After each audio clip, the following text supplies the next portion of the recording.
Nous venons mettre un moteur de bateau sur le camping-car. Et oui, nous allons le transformer en camping-car amphibie. Donc, comme vous pouvez le voir, un tas de pneus. Les pneus sont usés, donc il est le fin moment de les changer. D'autant plus que les températures sont froides et qu'ils annoncent de la pluie, voire par endroits de la neige.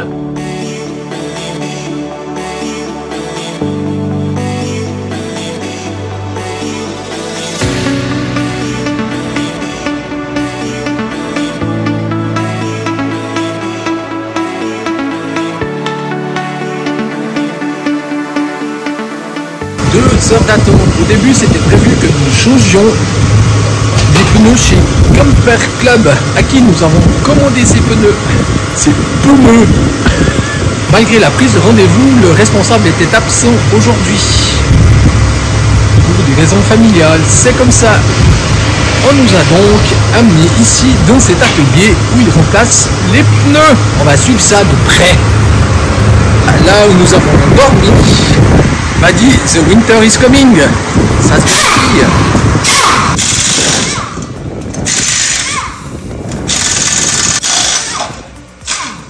Ça change les voitures, hein, parce que d'habitude il y a 5 écrous. Là il y en a 6. Attends, ouais, là il y en a 6. J'ai pu compter mes doigts. Là il y en a 6.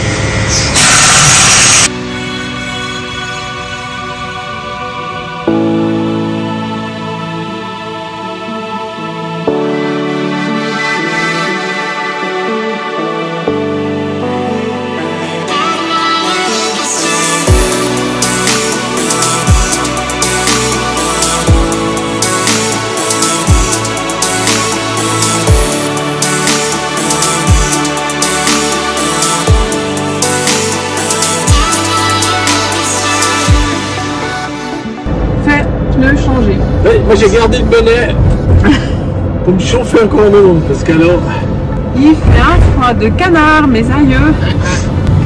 Direction Chalcoutsi. Chalcoutsi. Bord de la mer Égée. Au bord de la mer Égée. Et on espère qu'il fera un poil plus chaud, ce qui m'étonnerait beaucoup. Bon, on a du GPS. On va se chauffer, on n'a pas le choix. Allez, À la voyure. à la voyure. Léonidas. Nous sommes au Thermopyle. C'est là que 300 Spartes et 700 Thespiens se sont fait massacrer par les Perses en 480 avant Jésus-Christ. La plaine côtière qui se situait plus loin n'existait pas. Grâce à leur combat, ceci permit à l'armée grecque de s'enfuir et de finalement gagner la guerre à Salamine en 479 avant Jésus-Christ. La question que l'on peut se poser, est-ce que Léonidas combattait tout nu? Il a des belles fesses.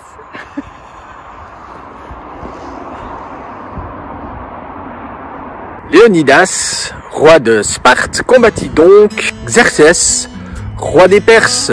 L'armée perse était constituée d'1 700 000 hommes. Il y a également des sources d'eau chaude à Thermopyle. Thermopyle veut dire porte chaude. L'eau est entre 37 et 42 degrés. Celle-ci, bien sûr, est sulfurée. Il y a comme une odeur d'œuf pourri. Tu verras pas donner ton t-shirt, hein?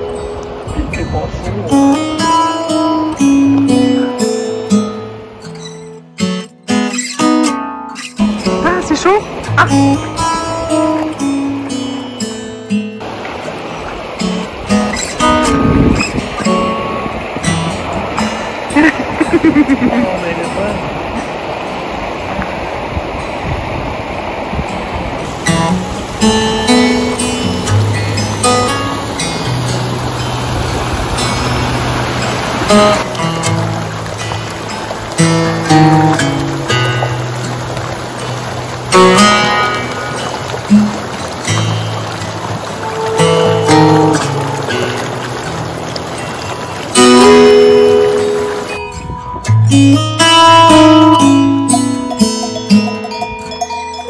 Reste à savoir ce que mangent les moutons. Vous mangez l'herbe ou les vieilles bouteilles? Le problème de la graisse, c'est pas les moutons le problème de la graisse. C'est tous les enfoirés qui lancent leurs bouteilles en plastique, leurs canettes et leurs gobelets de café. Nous nous sommes perdus à Néo Monastiri. Et puis vous devez vous poser la question, une fois il met le bonnet, une fois il met le gros bonnet, une fois il met la casquette. Les températures changent tout le temps. Du vent, pas de vent, du soleil, des nuages. Il fait actuellement 13 degrés et demain matin 1 degré avec risque de neige. Aïe aïe aïe aïe aïe aïe aïe aïe aïe. Eh les gars là, vous faites quoi? J'ai vu, j'ai ma bergère avec moi.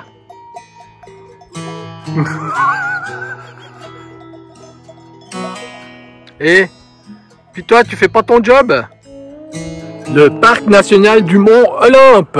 Et voici le Mont Olympe. Le Mont Olympe fait partie de la chaîne du même nom. Il culmine à 2917 mètres.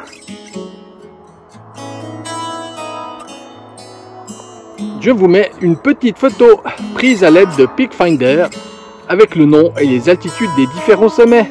Et puis, tout le monde le sait, le Mont Olympe est le domaine des dieux grecs. Zeus, Apollon, Athéna et compagnie.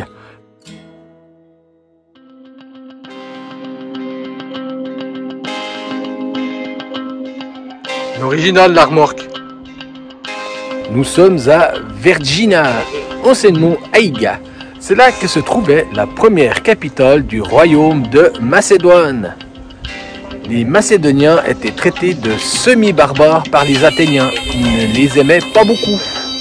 C'est ici que furent trouvées 11 sépultures et 4 tombeaux royaux, datant du 6e siècle avant Jésus-Christ. Celles-ci se trouvent enterrées sous des tumulus. On va voir ça?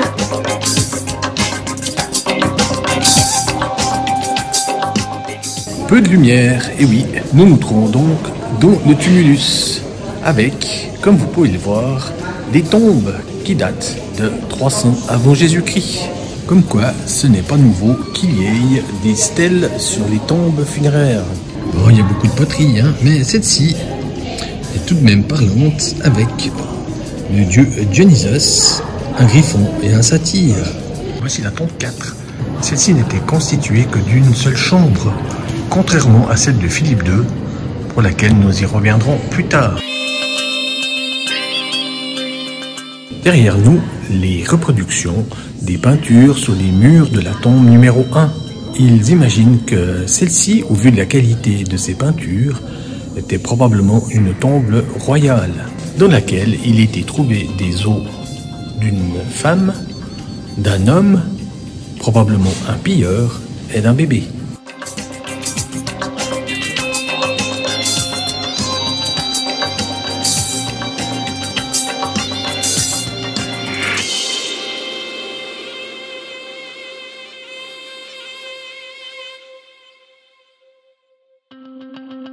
Philippe II, c'était le père d'Alexandre le Grand.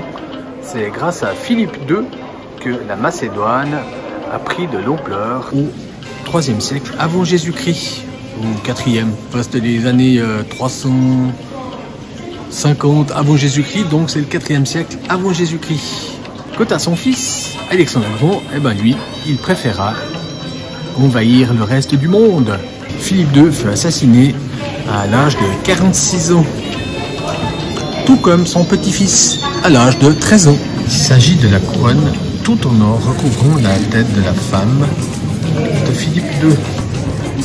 Je te vois les yeux, tout est bailli. Ouais, je sais pas si ça donne bien, si ça donnera bien, mais c'est tellement bien fait, les détails, c'est exceptionnel.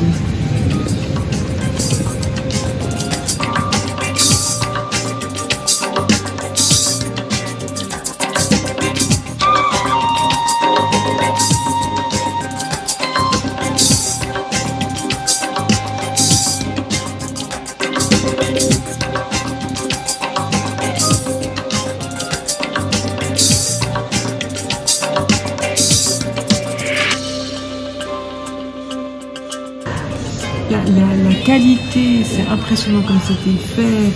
Tous les détails, c'est vraiment magnifique, quoi. Je crois qu'on a dû perdre quelque chose dans l'art de la table, du bien manger, la vaisselle, tout ça. On a dû merder quelque part. En même temps, c'était la famille royale. Oui, ouais, mais... Ouais, il m'a fallu trouver un petit peu de lumière pour vous en dire plus sur les funérailles, notamment celle de Philippe II. Les usages voulaient qu'ils soient incinérés. Les os étaient ensuite récupérés, lavés avec du vin, emballés dans un habit pourpre et d'or, avant d'être mis dans un coffre en or.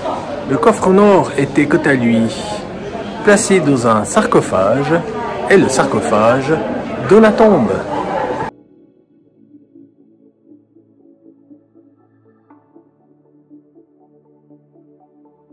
Alors, vos impressions, Madame K? C'est impressionnant. Le détail, la conservation des pièces, des bijoux, de la vaisselle. Comme tu disais, on voit que l'or et l'argent sont des valeurs qui sont relativement sûres et ça tient le choc. Pendant toutes ces années, moi je suis épatée de la façon dont ils arrivaient déjà à cette époque-là à travailler le métal. Les détails, moi ça m'a frappé, ça m'a scotché. Franchement, ça m'a scotché. Ça va, t'as réussi à te déscotcher? Oui, oui. Alors moi, c'est... Bon, il n'y a pas souvent où...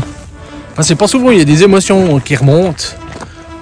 Quand tu vois des choses qui sortent de l'ordinaire. Moi, j'ai l'impression de m'être retrouvé comme l'archéologue qui découvrait, je sais pas moi, la pyramide de Khéops. Enfin, je sais.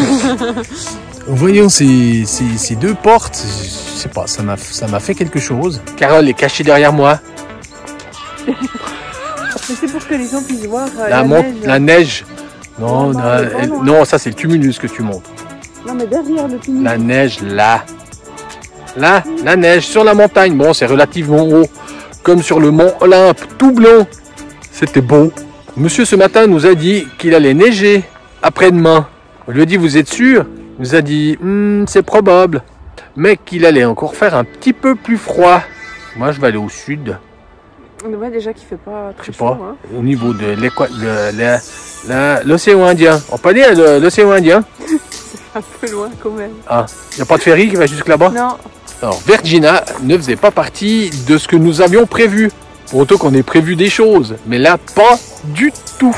On s'est aperçu en étant tout près, entre Larissa et Thessalonique. Tiens, on pourrait les visiter. Il y a un ancien site archéologique. Ben, moi, je trouve que c'était vachement sympa, que ça valait la peine. Ouais. Bon, on sort de tome, tu fais quoi? Bonjour. Ok. On est tombé. N'hésitez pas. Il ne faut pas hésiter à s'arrêter pour aller acheter les légumes et les fruits et les petits vendeurs à la dérobée, comment on dit ça? Ouais, à la sauvette. À la sauvette. Non, mais là, c'est pas la sauvette. Hein. Parce que le monsieur, ça fait un moment qu'il est cotonné sur le trottoir. Tu dis, bah, on va lui acheter 2 pommes, 3 poires et un kaki. Non, non. Non, mais tu repars Tu lui avec, donnes 5 €. T'as beau avoir mis tes 3 pommes, 2 poires et un kaki, il remplit le sac. Ouais, ouais, mais trop chaud. Et les mains de Carole. Oh bah alors bon appétit. Merci. Et le pire c'est que t'as presque l'impression de le voler. Bon, j'ai pris des cours de diction, mais c'est la peine. Eh mais on se croirait chez nous, en Suisse, au froid. Ça caille.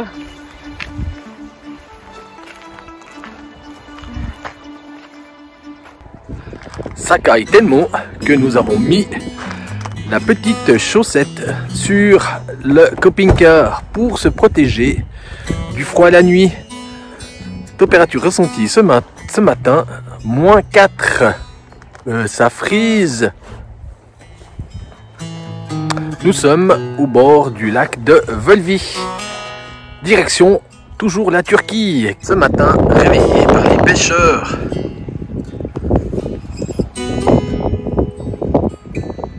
La frontière se situe à environ 300 km. Par contre, nous nous posons une question. Est-ce que nous allons pouvoir franchir la frontière? Eh oui. Nous avons lu dans un toujours célèbre guide que la douane te met un tampon sur ton passeport pour le véhicule. Mais malheureusement, eh ben nous n'avons pas de passeport car ils sont restés en Suisse, tenez qu'ils étaient dans une ambassade à l'époque. Ceci pour un prochain visa. Mais on ne vous en dit pas plus. On se pose la question donc si nous pouvons quand même rentrer avec nos cartes d'identité et un papier. Parce qu'il va être difficile de mettre un tampon sur la carte d'identité. Un grand lion, monument funéraire du 4e siècle avant Jésus-Christ en l'honneur de l'amiral Laomédon, un homme dévoué à Alexandre le Grand.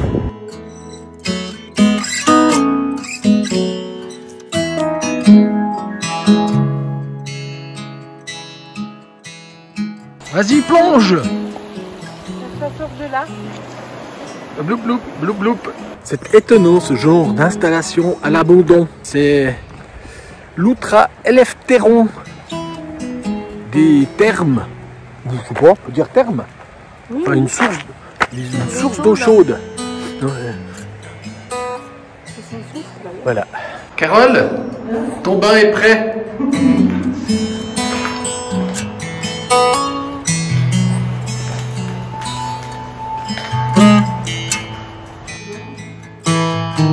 Alors certains ont une passion pour l'urbex, eh ben pas moi. Tout au contraire du street art.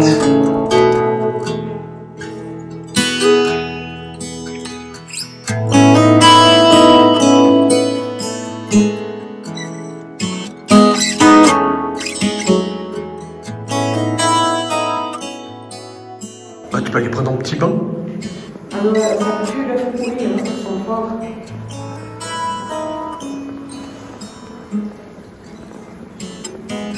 Pour les amateurs.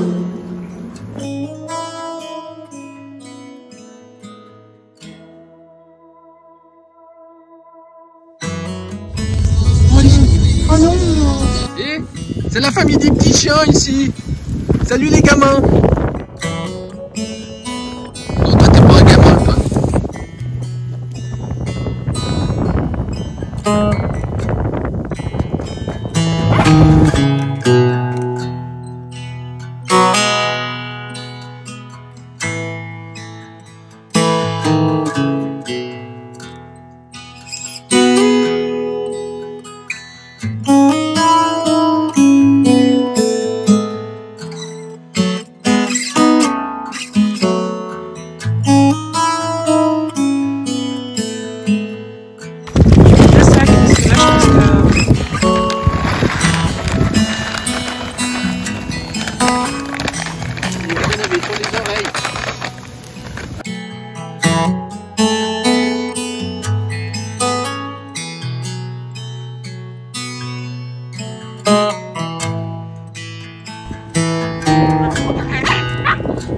Vas-y petit, défonce-toi, fous-lui.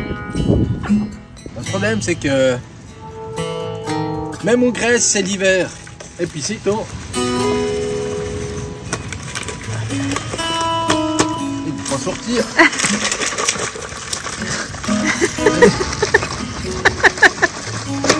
Oups là. Ah bah voilà. De la glace. Bon, vous voulez boire de l'eau? Allez, on y va. Cours pas, ne cours pas. J'essaie de la filtrer, hein, les gars.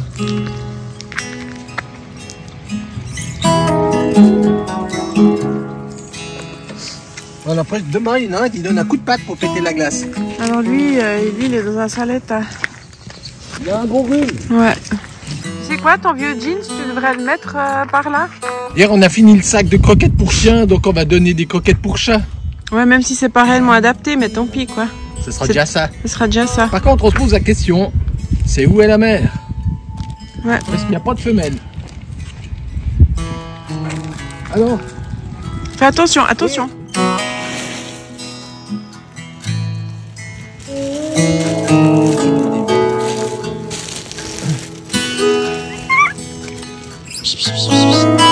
ne se bat pas.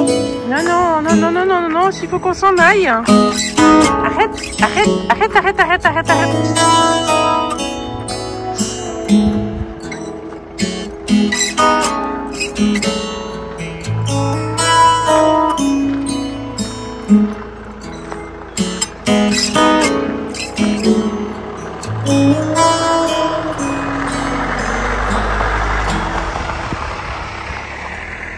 Au revoir les toutous.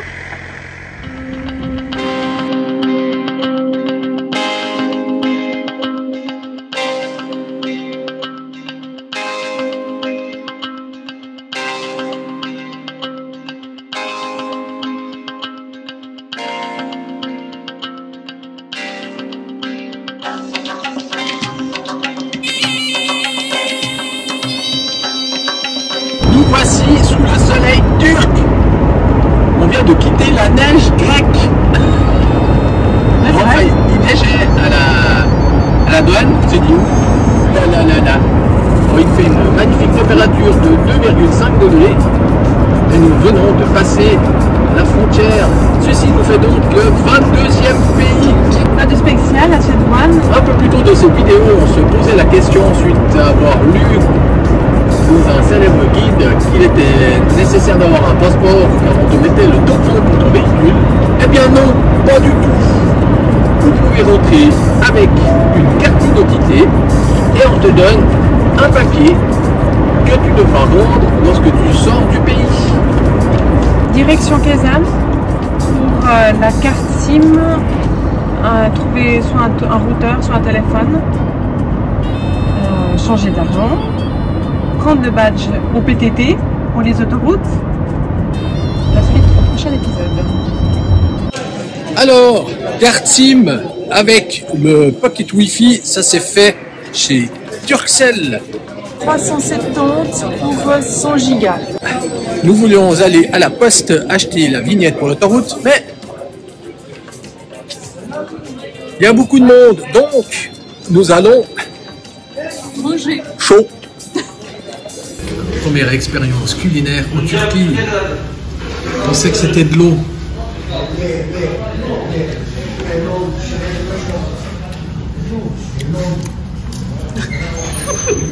Alors, c'est quoi? C'est du lait, mais T'en as au bout du nez. Teşekkür. teşekkür ederim. Il n'est pas comme chez nous. T'en as au bout du nez. Ensuite, kebab. Ah, c'est pas un kebab. Non, c'est pas un kebab, hein. C'était un Je sais plus. tulgur. Un tulgur.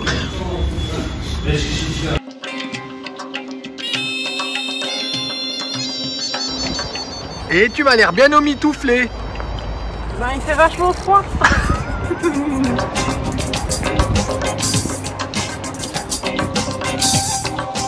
Comme dit Carole, il fait vachement froid. Nous sommes à Çanakkale.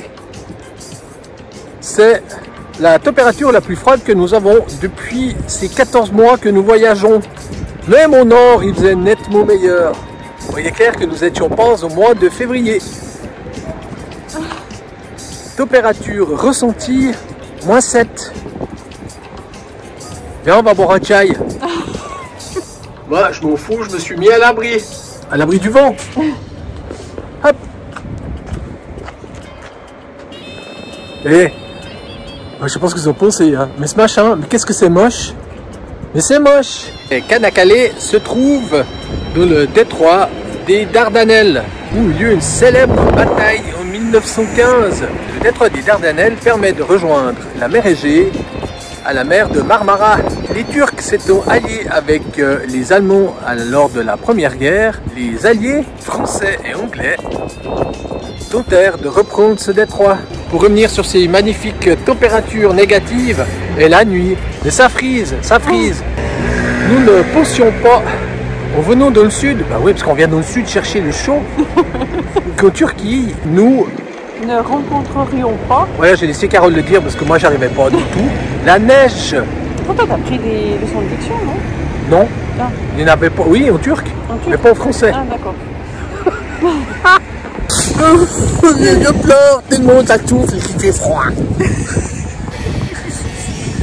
le cheval de Troie. Tout le monde l'aura reconnu. C'est celui qui a été utilisé pour tourner le film avec Brad Pitt. Comme disait Bourvil dans le Cornio, ah non, il va moins bien marcher maintenant. C'est pas le Yellow Submarine, mais presque. Ce sous-marin est nettement moins bien conservé que celui que nous avons pu voir à Tallinn. J'ai toujours aimé voir ça. Et la grimace qu'elle fait. Oh, et ça bouge. Par contre, ça fait pas le point.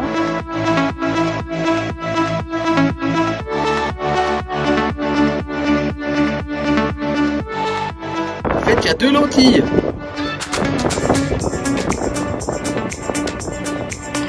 Hop, descends. Profondeur 200.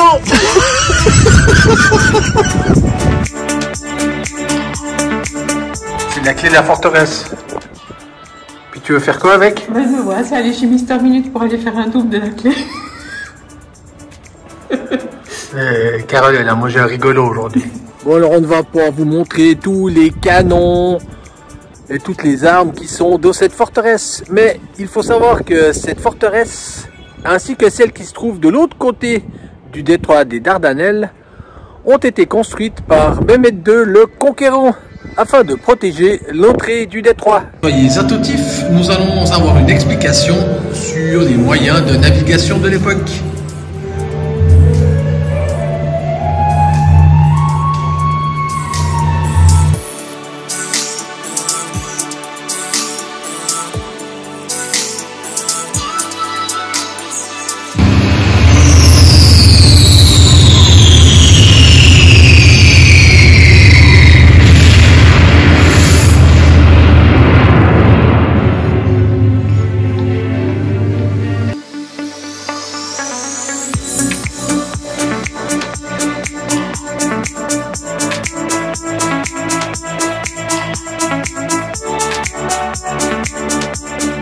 Voilà, nous arrivons au bout de cette vidéo direction la Turquie, parce que nous y sommes depuis quelques jours. Ben c'était pas prévu. On n'était pas censé aller jusqu'en Turquie. C'est vrai. Mais on l'a quand même fait. Parce qu'on a essayé de fuir en fait la neige. Et pour visiter les météores et compagnie, c'était trop compliqué, trop de neige. Donc on s'est dit qu'on ferait ça au plus tard. On ferait ça plus tard. Voilà, c'est ça, plus tard.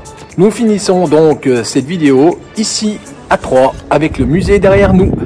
Mais ça, vous le verrez à partir de la semaine prochaine. Et au vu de ce tragique événement en ce mois de février en Turquie et en Syrie, nous finissons avec un petit moment de silence.